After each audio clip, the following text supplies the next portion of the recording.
All right, welcome back to our pregame show. Todd Morris with you here on the Bulldog Radio Network, and it's time to sit down with UMS Red head football coach Terry Curtis for our weekly pregame interview. And Coach, 3 straight road victories for the Bulldogs, culminating with the 50-6 victory over Citronelle last Friday night. Bunch of points put up by the offense and a great performance by the defense last week, holding Citronelle to 39 yards. I thought we clicked pretty much on all cylinders, especially in the first half. Well, we did. Like we kind of talked about each and every week, the last few weeks, go out there, take care of business.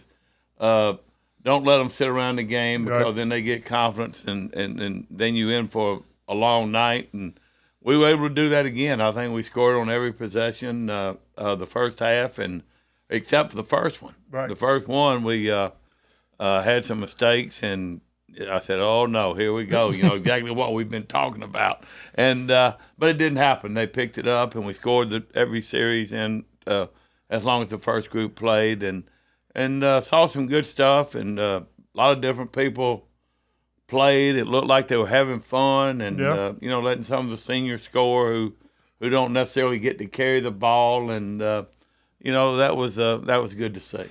That takes me right into my next question, because last week the defensive players James Lee and Thomas Hall scored a rushing touchdown. John Charles Irwin catches a 2-point pass. I've been covering games now for 15, 14 years or so, whatever. When did that tradition start of you putting in a defensive player and letting them score? Well, it really started at Murphy. If we ever got a chance and we were beating somebody comfortably, and I could let some of those guys.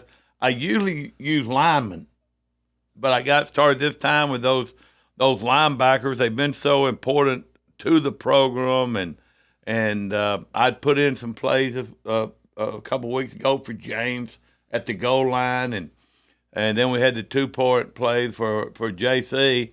So then here comes Thomas up to me. And goes, "Hey, Coach, you let every linebacker score except me. I've never scored a touchdown in the game."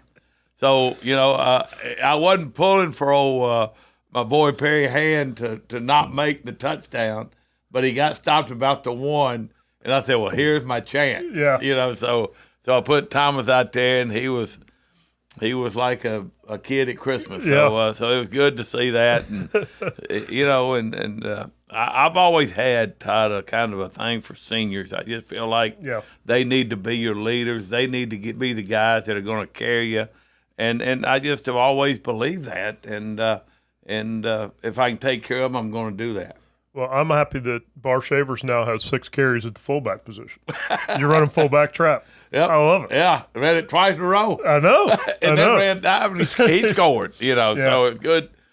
Somebody like him, he never complains. He blocks his butt off every play, and then to have a chance, for him to score, that just adds to his excitement and so forth too. And those are guys. And hopefully I can get a couple of those linemen one at some point. So well, I tell you what, it makes it more fun calling the game, because it's a diversion, creates a little something more to talk about. I can see that.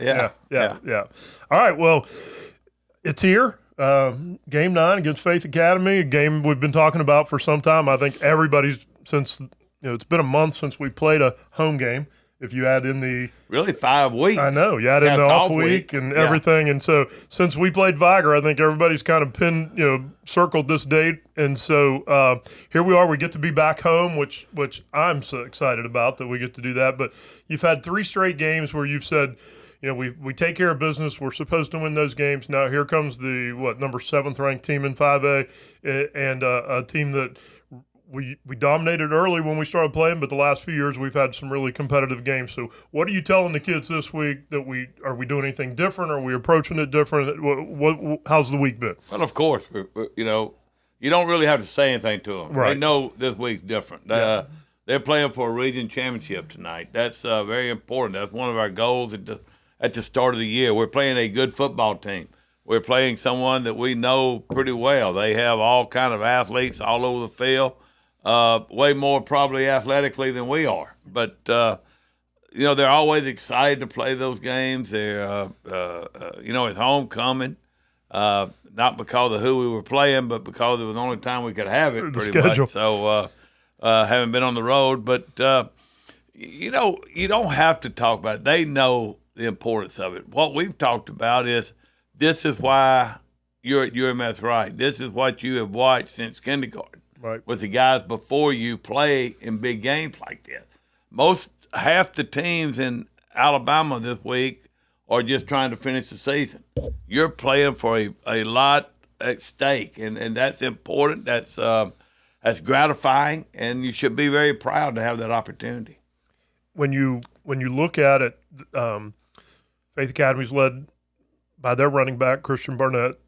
Led by our running back, Cole Blaylock. You say, well, it's going to be a grounded-out, ball control kind of game, but that's usually not how it plays out. No, because both sides are well enough coached that they're going to try to take those two guys out of the game. Yeah. And so then it's going to have to be somebody else making it. And you hear coaches say all the time, players make plays. Right. And this is one of those games that some of those other guys have got to make plays. And you don't know who it may be. It may be a DB. It may be a linebacker. Maybe a defensive lineman. Maybe a wide receiver, quarterback, whatever. But those kind of guys have got to make a play because Cole and those guys are going to try to be taken out of the game. A lot of experience on both sidelines. You've been in the game 34 years. Coach French's been in the game 39 years. Have you guys really had a relationship? Have you known Jack any over the years? I got to know Jack through the Alabama-Mississippi game. Okay. When he was in Mississippi, we became friends then. He was on all their committees, and we would interact. We never coached against each other in the game, but I did coach against some of his good friends in it, and we've been friends since then. And he would always call about getting in Alabama, and I've made some calls for him and so forth. And man, he's made a mark for himself now in Alabama. Yeah, he has. All right. It is homecoming week. How are we handling those distractions this week? Well, you never know. We usually handle it pretty well. We've had a good week. The focus has been there. We've had a lot of sickness this week with the flu going around the school, and we've had guys in and out and some key guys not play, but I think everybody will play. And you know how much energy they have bothers you a little bit. But we've had a good week. There's been a lot of focus. The kids know the importance of the game, and they're going to enjoy homecoming and being a lot of dress-up outfits, and they'll be ready. You just shake your head at them, but come Friday night, they'll be ready to play. Yeah, and that's what high school's about, though. Well, it is, man. You got to enjoy the homecoming. These seniors, again, talking about them. It's their last one, and we got a little homecoming queen to be announced tonight, tonight, and we got a social, they're calling it. Mm-hmm. So a lot of activities going on, and tomorrow will be a full day, and parade, all those kind of things. So that's what happened. They told me, Dr. Howard told me when I came here, Todd, he said, Coach, let me just tell you now, homecoming here is different. I know you've been involved in a lot of homecomings, but homecoming is different. He says here the football game is kind of an afterthought.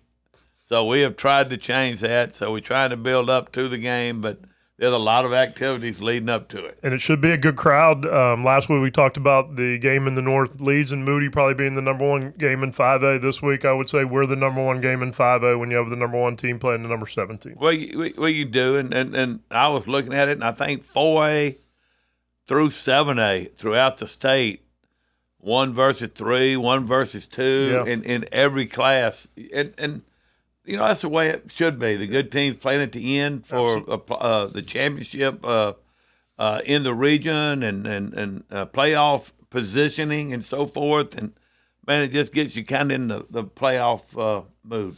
And pretty much you can look at it that way. We've got 2 playoff games to finish out the season before we start the playoff season. And that's why I always like playing St. Paul's last, because it kind of gave you a preview to the playoffs. And that's what these games are doing now.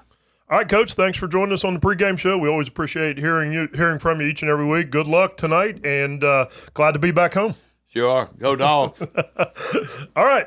Bulldogs look to stay undefeated in region play as we return home to Cooper Stadium against the 7-1 Faith Academy Rams for this week's Week 9 contest. So stick around. We'll be back with the opening kickoff in just a minute. You're listening to UMS Right Football here on Sports Talk 99.5 Mobile, an iHeart radio station.